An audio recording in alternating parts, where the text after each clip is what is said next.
101 review. Book 101 is all about the books that I read for the last 40 years. Today I have my special guest. He is the owner of the book A Marriage Broken by COVID, no other than Mr. Jomel Powell. Welcome to Book 101, Mr. Jomel, and can you please introduce more about yourself?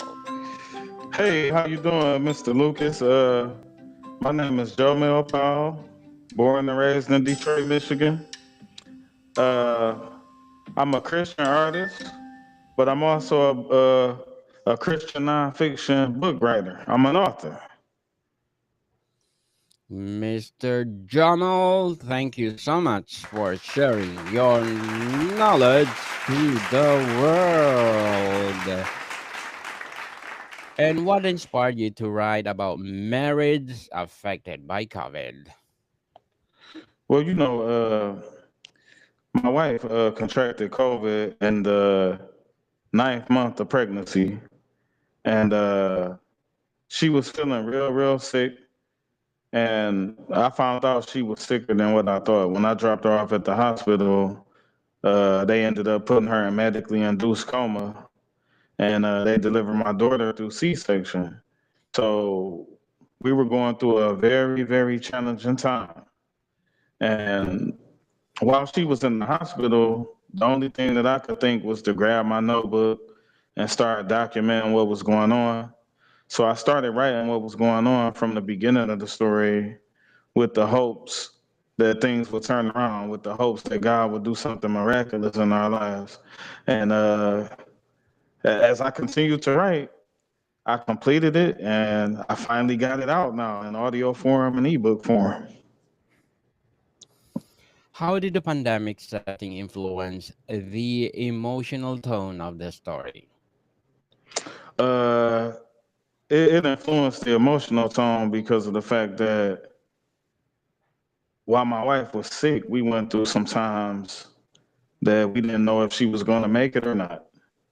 And also, while we didn't know if she was going to make it or not, I had to take upon the full responsibility of raising my daughter without knowing was my wife going to make it or not. So I feel like I went through a lot of fear. I went through a lot of anxiety, which made me get back to my roots, the roots of my faith in God, the roots of my faith and fasting and prayer and getting close to Him, though it affected me emotionally in regards to fear, anxiety, worry, depression. It also got me rooted back into my faith more stronger. More is stronger indeed. And what is difficult to balance tragedy and hope in your storytelling? I'm sorry, could you repeat that one more time? My apologies. Was it difficult to balance tragedy and hope in your storytelling? At certain points, yes, it was, especially in the beginning stages. And I say in the beginning stages because I was walking into something that I had no experience walking into, and I was dealing with one of my biggest fears. One of my biggest fears was losing my wife, and walking into fatherhood with no experience. Um, but you know what? Through Christ, I was able to rise to the occasion. And as I documented the whole story, I just wanted to keep myself hopeful, but also I wanted to give the listeners and the readers hope through the story. Hope for sure. And thank you for that hope. So, how did isolation and lockdown shape the relationship dynamics in your book? I tell a lot of people this during the lockdown period of the pandemic. You would think that families would grow stronger and marriages would grow stronger, being that we were dealing with a time of tragedy and pandemic. But the statistics show that a lot of marriages went through divorce during the COVID period and after the COVID period. In my household, we were already dealing with some differences amongst ourselves, and we were already having some marriage problems that we needed to work out. But during the lockdown period, we kind of dealt with the issues reached their peak. So we had enhancement in the issues that we already had. And that surprised me as well because you would think going through the pandemic and seeing so many people pass away because they could contracted COVID and didn't make it, you would think that that would draw us together. But in my relationship, it brought our issues to a peak. Interesting. Mr. Jomo, how did you craft the character's emotional journey to show growth from pain? You know, dealing with the pain and the suffering that me and my wife went through, we had no choice but to get before God and pray. Getting before God and praying leads to God giving us revelation and understanding. So God didn't change our situation according to how we wish and on the time frame that we would have liked it to change, but God blessed us with wisdom, change of perspective, and enlightenment. So going through this tragedy actually transformed me from within because getting closer to God, He was able to give me deeper insights into the Word of God, deeper understanding about how He operates, and I was able to become a better person through suffering. Had it not been for me suffering over these past 3 to 4 years, I wouldn't have grown to the point that I am now. I feel like I'm not a perfect person, but I feel like my suffering and the struggles that me and my family been through has made me a better man overall. Yes, indeed. What was produced diamond for you? Chosen early in the writing process or did it come later? You know what? That actually came later. The book had a different title at first. It was called Patience in the Process. But a friend of mine had a conversation with me, and he let me know that my title that I had previously was a little too broad, and he challenged me to go to God and come up with a title that speaks more directly to an audience.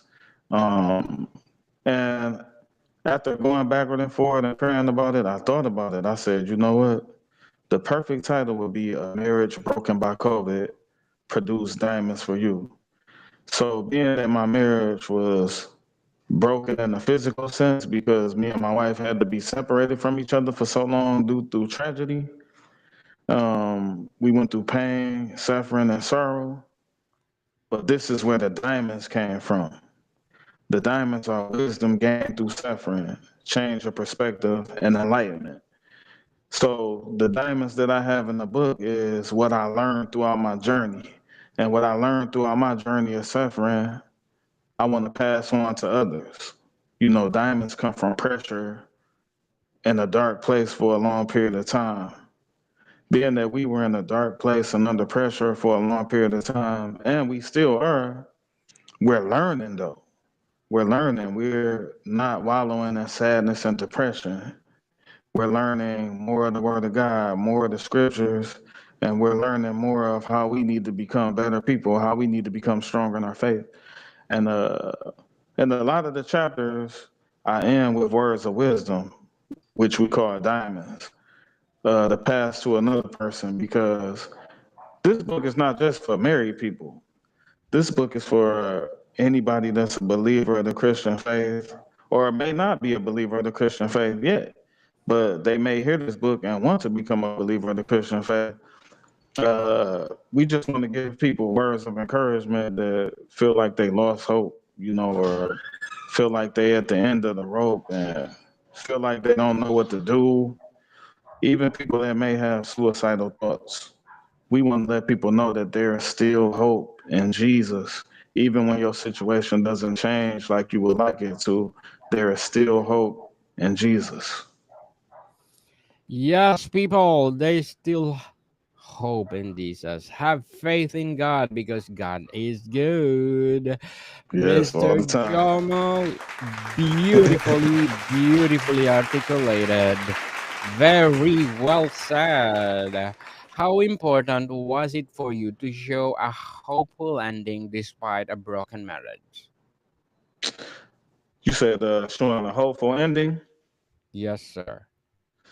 You know what? I left the book with the cliffhanger, but I left it with hope, letting people know that basically the point that we reached in the story, just letting people know, like, hey, even though life is not the way that you would like it to be at the current time, you still have to be able to get up and move forward with life scars. Don't sit there and wallow and be hopeless. Pick yourself up, pray, get in the word, get back up and live. I started looking at so many people around me that was going through worse than me, but they still were able to get up and live. I started thinking about others that I know personally that have been through tragic events and tragic experiences in life that were still able to get up and live even though they wasn't under the perfect conditions. So my message of hope is that while you waiting for things to get better and while you're working at things getting better, get up and keep moving. The worst thing you can do is sit and wallow in depression and feel sorry for yourself. We all go through that sometimes, but we have to get up, pick up our faith, and keep moving forward. Yes, indeed. Keep moving forward and stop complaining. People, That's count it. your blessings before That's you it. complain. And thank God for everything. Be grateful in everything. What are the secondary characters who help symbolize the diamonds created from hardship? I'm sorry. Can you say that one more time? I'm sorry. You were breaking up a little bit. Yes, I think we are have a choppy communication. Are there secondary characters who help symbolize the diamonds created from hardship? Well, they're not secondary characters, but we have stories from the Bible that we use as examples. Like, say, for instance, one of the chapters I speak about Job. Uh, and the main point that I learned from Job was even though he went through the worst that life had to offer, losing everything, losing his family, his wife telling him to curse God and die, he never got the answers from God exactly why he was going through the things that he was going through. But yet and still, he remained faithful and loyal to God. And that's one of the messages of one of the chapters is even when you don't understand what's going on, even when you don't get the answers from God, you still have to remain faithful and loyal to God. One of the biggest blessings that I've seen out of the book of Job is from remaining faithful and loyal to God, he got blessed with double of what he had before. Yes, indeed. So, Mr. Jomo, what advice would you give couples who are still struggling post pandemic? So my advice to married couples that are still struggling is this: enjoy your spouse while you can. Don't spend your time bickering backward and forward about small things. Don't let disagreements linger into days and weeks where you're at odds with each other. Love each other while you can, especially in the times that we live in now. We don't know when our last day is. We don't know when tragedy may hit. So we need to love our spouses with all our hearts now. Enjoy our spouse now because you never know when you may not have that opportunity again. Yes, live at the moment, people. Let it go and, well, love your wife. Yeah, yeah. Now, I still have my wife around. I got to let everybody know that I still have my wife and she's still recovering. You know, she's not in a physical place that I would like her to be, but she's still recovering, still smiling, even though things not that great. And I told her one day the Lord gonna bless us to be able to eat, drink, and enjoy the fruit of our labor. yes, indeed. And congratulations for that, Mr. Joel or Mr. Jomel, for being grateful of what you had. Were there moments during writing when you found the story too painful to continue? Yeah. We had a point where they called me and let me know that my wife coded, and they let me know that she was without oxygen for 8 minutes, which actually the truth was it was about 10 minutes. And they explained to me that she might not be the same person as I once knew her as before, and they did not know where she would be mentally. So that was a very, very dark time because I was just scared that she wouldn't remember us no more. I was just scared that, like her mind would be wiped out. So that was one of the points where it was pretty hard to continue with the story, but I continued the documentation though. I found a way to continue the documentation of the story and keep going. But I do want to say this when my wife woke up, she remembered everything. She didn't forget who we were. And that was such a relief to me. And she even asked me about our daughter when she woke up. So that was a blessing because like I was real worried that maybe she didn't remember us anymore. Mr. Jomal, as an author, what will be your short term and long term goals? My short term goals. Yes, please. My short term goal is to just take baby steps one day at a time to get this book into the hands of people that it may help in a major way. I know this book is not for everybody, but I just want to do everything I can to get it to as many people that I can that it could help. That's what my main focus is for right now, and we gonna take it from there. Yes. Good luck to your goals, Mr. Jomal, and looking forward for more success. I And appreciate you. yes, likewise, because this podcast is created for you, and you are most welcome to come back every time you have a new book to promote. Thank you. How did you craft the character's emotional journey, most especially Well, for yourself? basically, it was just a journey of struggle, fear, anxiety, but throughout a period of time, it converted to hope, optimism, and a positive mind state. Yes, indeed. Be optimistic. Don't be Yes. pessimistic, people. There always hope, as they said, behind the clouds, the sun is still shining. Oh yeah. And Mr. Jomo, how did isolation and lockdown shape the relationship dynamics? The relationship dynamics. I feel like for me and my wife, it kind of brought a friction in our relationship.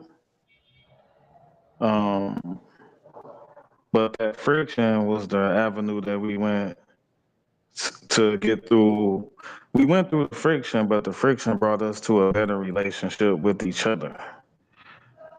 You know, we went through a struggle in our relationship, but due to the fact that we really loved each other, the struggle that we went through for a period of time actually brought us to a point to get back together and work our marriage out. Mr. Jomel, before we wrap up our discussion for today, I'm inviting you to please do listen to my other podcast because my abstract essay is already in fifth season, abstract poetry and second season, and of course my book 101 review in its fifth season, comedy 101 in second season, and comedy food 101 in its fifth season as well, geography 101 and love letters in its third season, and my baby podcast mental health 101 and movie 101 review and music 101 in its fourth season, and science 101 and sex 101 in its first season. Please do listen to them wherever you listen your podcast. So Mr. Jomel, do you plan to write a sequel or explore similar themes in future books? Yeah, yeah. You know, actually, my wife is in the process of working on her part of the story. This is my part of the story, but she's working on her part of the story. She has a friend by the name of Sister Darlene that's helping her put that together, and I'm helping as well. Slow but steady process. Um, we don't know the name of it yet, but it'll be coming soon.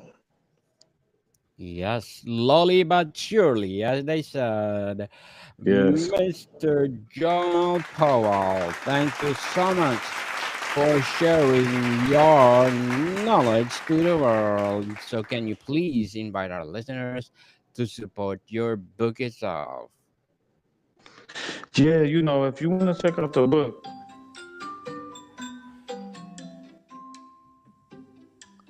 Yeah, so where they gonna buy your book, Mr. oh, you Jamal? know what? You can check it out on Audible.